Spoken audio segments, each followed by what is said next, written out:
getting solved. It's called Peace in the Middle East.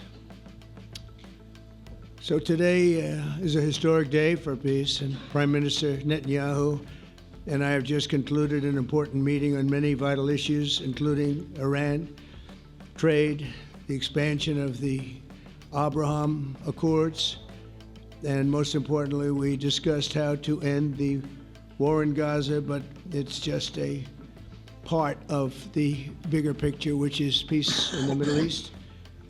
And let's call it eternal peace in the Middle East. So this is far more than anybody expected, but the level of support that I've had from the nations in the Middle East and surrounding Israel and neighbors of Israel has been incredible, incredible. Every single one of them. This afternoon, after extensive consultation with our friends and partners throughout the region, I'm formally releasing our principles for peace, which people have really liked, I must say. And these are done not just routinely done, these are done with total consideration and working with the nations that we're talking about. All of these nations have made contributions to those suggestions. I want to thank the leaders of many Arab and Muslim nations for their tremendous support in developing the proposal, along with many of our allies in Europe. Europe has been very much involved, and as I was called by many of the European leaders, most of them saying, is this true? Are you really doing peace in the Middle East? This is the most incredible thing we've heard. Some think it's the biggest thing they've ever heard. They called just to find out, was it just a rumor or is it actually done? And then they said, have you spoken to the Arab leaders? Have you spoken to all of the other leaders that we have to get? A lot of people involved in this one. I also want to thank Prime Minister Netanyahu for agreeing to the plan and for trusting that if we work together, we can bring an end to the death and destruction that we've seen for so many years, decades, even centuries, and begin a new chapter of security, peace, and prosperity for the entire region. And I want to just say that my meetings and dialogue that we had with so many countries, Saudi Arabia as an example, the king is a phenomenal person.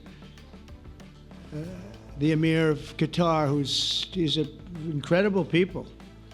UAE, and that's MBZ and ABZ. We're totally involved. These are the people that we've been dealing with and who've been actually very much involved in this negotiation, giving us ideas, things they can live with, things they can't live with. Pretty complex. I mean, after 2,000, 3,000 years, whatever it is, I guess it's got to be a little complex, or it would have been done a long time ago. The King of Jordan was with us, as you know, in the United Nations. The President of Turkey, President Erdogan, is a friend of mine, a strong man, but a good man. President of Indonesia, somebody who's an amazing leader, Prabowo. He is an amazing leader and respected by everybody. He was in the room with us. We were together with most of these people that I'm mentioning. Others were by phone or the next day.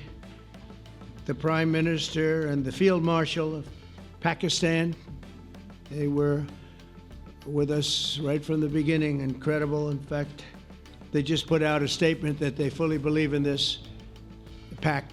It just came out just as I was walking around. They said, sir, you have a big notice from the Prime Minister of Pakistan and from the Field Marshal that they back this 100%.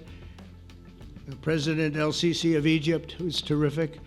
And these are people I've gotten to know over the years. I mean, I would say it started around 2015 and then went into 2016 when the presidency officially began.